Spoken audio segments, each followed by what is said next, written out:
Welcome back to the City Current Radio Show. I'm your host, Jeremy Park. We're here with our Director of Digital Media for City Current and for Lipscomb & Pitts Insurance. He's the man that makes all of our storytelling happen, especially online. I'm talking about Andrew Bartolotta. And Andrew, how are you doing? Good. Thanks for having me. So let's talk about some of the highlights for 2020. We'll talk about the trends for 2021. Talk about some of the tools that you use and some of the lessons that we learned to help everyone be more successful with their storytelling and their digital media. So let's start on your end. Give us some of the highlights. When you talk about, we went through a lot, obviously, with cityCURRENT, a lot of pivots, like every organization, but give us some of the highlights from your vantage point in terms of some of the moments that put a smile on your face. Well, we can't start this conversation without just saying, wow, what a year. What an unprecedented year, a year full of so much happening. But I'm so proud of our team that we were able to pivot early on in the year, provide quality content throughout the year, share heartwarming stories. But yes, a very challenging year for us all. And I think we can all agree on that. Tools, resources, social media, they were all a huge part of making 2020 a year of sharing positive news and stories. And one thing that we did with cityCURRENT is we had to move a lot of our, we host over, this, but for the audience, we host over 180 events in our cities each year. And so for us to be able to take a short amount of time and say, how are we going to still be able to provide the positivity, empower the good throughout both Memphis and Nashville, and even around the globe now through our efforts with Growth Current, it was, how do we do this? And so utilizing these tools were just a huge part of making 2020 the year that it was. So I want to dive into some of those tools. We can't mention 2020 without the second most used word besides pivot, which was Zoom, right? So Zoom was our bonus employee when we think about pivoting to virtual events. And with Zoom, we started using Zoom in 2019 to record some of our podcasts. And that was a great effort on our end because we were able to sort of play around with the tool and learn about its technology, its functionalities. So we utilized Zoom to host our virtual signature breakfast, go behind the scenes of world-class museums, remain as a tool to engage partners in the community through both private and public events. And I think that whether, you don't have to be a media company like cityCURRENT to utilize Zoom. You can be a small business, you can be a nonprofit. And that's why, our team recorded over 500 Zoom interviews alone this year. And so you can use Zoom too as a nonprofit or a small business to highlight your employees or your customers, clients, patients, what have you, and just share the good that's going on. So that was our number one tool for sure. Yeah, Zoom gives you a really powerful opportunity because really anyone, then you can be kind of the host of your own destiny. And to your point, you can interview and tell stories, whether it's donors, whether it's your team, those who you serve, and sharing those stories of impact. You can do so much now, and the technology has gotten so great in terms of the audio quality, the video quality, and that it's widespread in terms of usage. People are more used to and familiar with it as a platform, which makes it even easier. Give me maybe one or two tips when it comes to using Zoom. And I'm thinking for like our signature breakfast, for instance, the ability to pre-record. So you're not necessarily having to bounce around live. You can do all that pre-event and then you can play it almost like a movie. I think that's one kind of secret to success for some of the events. But what's one tip or two tips when it comes to Zoom and using it more effectively? Absolutely. I think when I look at my role over the past year, it has changed so much. And, being sort of the producer for the behind the scenes for the virtual signature breakfast, having those pre-produced videos up on my second screen. And I would tell everyone that's working from home, if you haven't used a second screen by now, it's a lifesaver and something that you should definitely invest in. So you have another screen to focus on. Even right now, I have my second screen up with my email or any notes. So that's a great way to share your pre-produced video, and then just make sure when you're sharing your screen that you optimize the sound to share the video sound straight from your computer. So the guests or anyone watching online, also streaming straight to Facebook Live. We saw a huge reach being able to do that. And I think Zoom does a wonderful job doing that through YouTube and through Facebook. It's a little scary, and we even did it, my wife and I personally, through our adoption journey, sharing on Facebook Live through Zoom.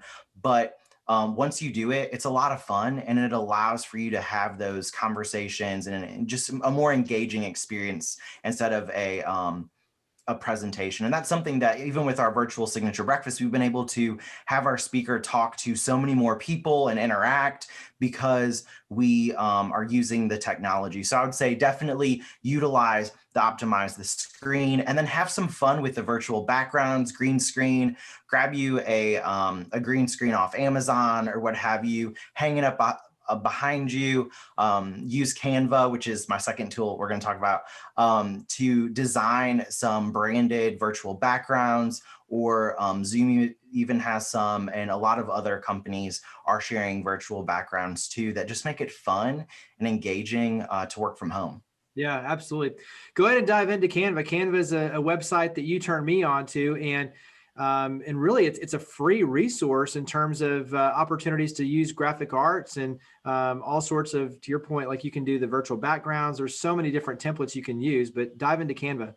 Yes, so I actually went to college for graphic design, and I still can't think of any other tool that's more impressive or free than Canva. So canva.com, super easy. They launched back in 2012, and I've used it religiously. Probably should have signed up as an affiliate back in 2012 because I preach Canva all the time. Whether you're a small business, large business, nonprofit, freelancer, anything, Canva is your tool to share online messaging, create beautifully designed graphics. They have everything from business cards and Instagram stories, templates, to you can design annual reports and even video presentations. And they just launched this cool tool that's free. So you can go live on Canva to share your presentation. And you can have sort of like a mini Zoom session, but straight from Canva.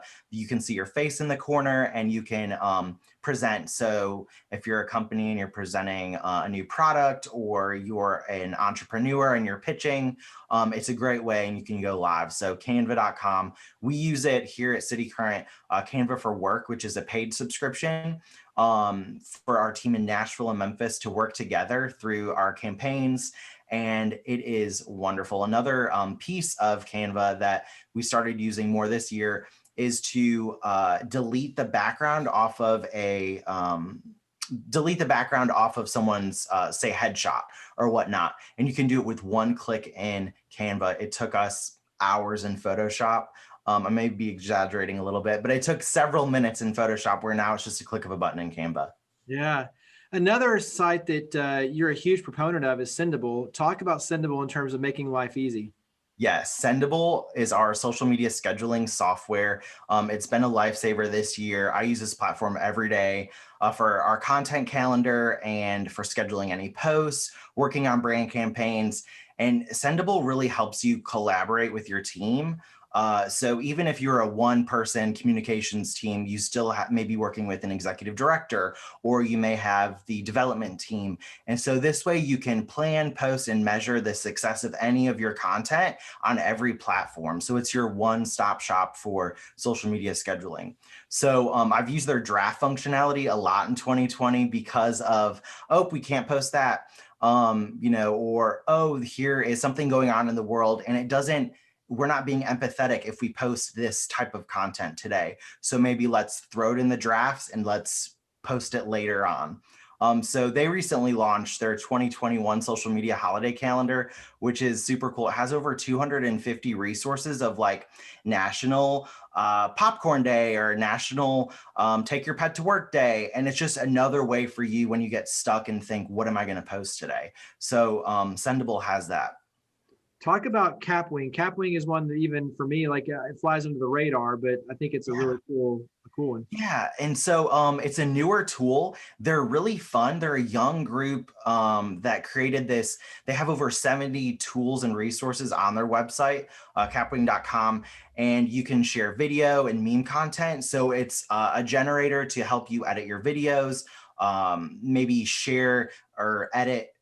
Crop the sizes of your video for Instagram stories compared to Facebook or LinkedIn. They have a collage maker, a waveform. So the audio lines that you see in podcasts, they have that. And they really just make creating video content a breeze. So I love Kapwing. And we started using them for some of our podcast video recaps and to add captions to videos. But it's a great online tool. They have free resources and they also have some premium tools as well. So you mentioned empathy and kind of not necessarily pushing out because you wanted to be cognizant of what was going on in the world. And obviously there was a lot going on in the world in 2020 and a lot that needed to be recognized, especially as a business and putting out the right messages and not being tone deaf. And even with COVID-19 and the pandemic, there's a lot that I think businesses need to factor in and nonprofits as well to their messaging and their storytelling. So let's switch over and talk about some of the trends. And one was being empathetic and not being tone deaf. So talk about that one. Absolutely. And first and foremost, social media is about relationships and people connecting to people. So we need to remember that in our online content and what we share. So being human, being empathetic, not being tone deaf. I mean, this year alone, we had a lot going on with the pandemic, poverty, the Black Lives Matter movement. We had the election. I mean, just one of those in any year would be a lot for anyone to deal with.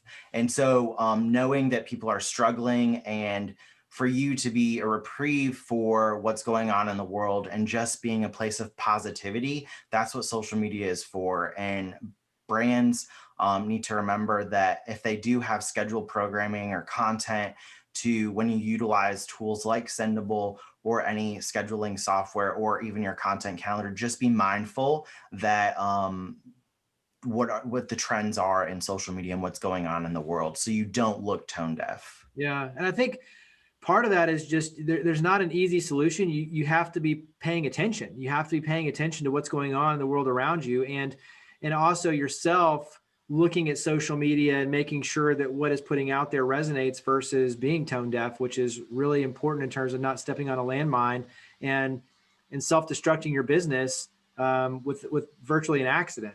So Yeah, and we've had many conversations this year where you'd call me up or I'd call you and I'd say, okay, when should I post? What should I post? Should I post it all? Should we not post it all? And we've listened even more than posting this year and just seeing what's being posted online. yeah. I think being a good listener is definitely a key and something I think that as a trend is going to definitely hang around is listen more than you talk so that you are being empathetic and you know what's going on. Pivot, you mentioned pivot. Obviously, that's a huge trend. And I think that's one that's going to stick for 2021, definitely. So talk about pivoting. Yes. So most of us, everyone really can attest to this. We've had to open our playbook and use plans B through Z. Most of us started 2020 thinking, here's my plan A. This is what I'm going to stick to. Nope. Haha. Good luck. Here's plan B through Z. So make sure you have plan B through Z for 2021. So you know that whatever happens, you will be able to pivot. And whether it's your content calendar, making sure you have a group of drafted posts or campaigns, lighthearted content that may be more serious or inspirational content, having a resource library, and you can utilize this through any of the tools that I mentioned earlier to have positive content in store for you that you can use at a moment's notice. Yeah. And I think, when you're looking at it, and we do a lot with our partners around this, is coming up with kind of content threads. And so when you can map out and okay, this is a storyline, maybe it's donors, maybe it's an impact story, maybe it's a, tips and advice, that helps you frame so that if you do need to pivot, you always have something you can kind of pivot to, and you have different things that you can kind of use to build out your editorial calendar as well. Talk about measuring the effectiveness of your strategy. I think this is something that for social media overall is definitely becoming a huge piece of it, is the ROI, measuring the effectiveness. So talk about measuring. Yes. And so over 3/4 of nonprofits and businesses, business owners struggle to really measure the effectiveness of the content that they're posting. And so it's one thing to sort of throw something up there and seeing if it sticks, but it's another thing to actually see if you're on track to meet your goals that you set when it comes to content. Maybe there's a specific fundraising campaign or there's a new product that you're trying to sell. So how can you make a huge impact without knowing whether the content's really working? And that's why I love to prioritize and analyze the data. And that's one thing, Allison on our team loves data. She's a huge data nerd. And for us, we sort of nerd out when we look at, here's a video we posted, it got great engagement, or here's a video post we posted at 12 p.m. Well, maybe if we posted it at 8 p.m., we would get more views. So repurposing that content to post at different times, sort of A/B testing your content. But all of the social channels, Facebook, Instagram, Twitter, even Pinterest, have great analytics and insights that you can look at, and you can really find out about your target audience. And obviously, this is what we do with cityCURRENT in terms of our social media, our media, everything we do is power the good. But using social media as a platform to share and promote good is something obviously that you do personally as well. Talk about that as a trend. Yeah, I think it's not only it's a trend for this year just because of everything we've gone through. It's a trend for this new year because it is something that we are yearning for, that connectivity, that positivity. But also, Mr. Rogers once said, "Look for the helpers." His mom said, "You'll always find people who are helping," and that's what we are here for, and that's what social media is intended to. Sure, you can get bogged down in the negative news and the politics and all of that stuff. And that's not what we're here for. We're here to share positive news. And I think even when you look at your business or your nonprofit, take time to reflect and highlight the good. So maybe it's taking time to create a story or send us an email and let us help you share the good. That's what we're doing. We're powering the good. And so humanizing your brand, spotlighting the good, taking some time to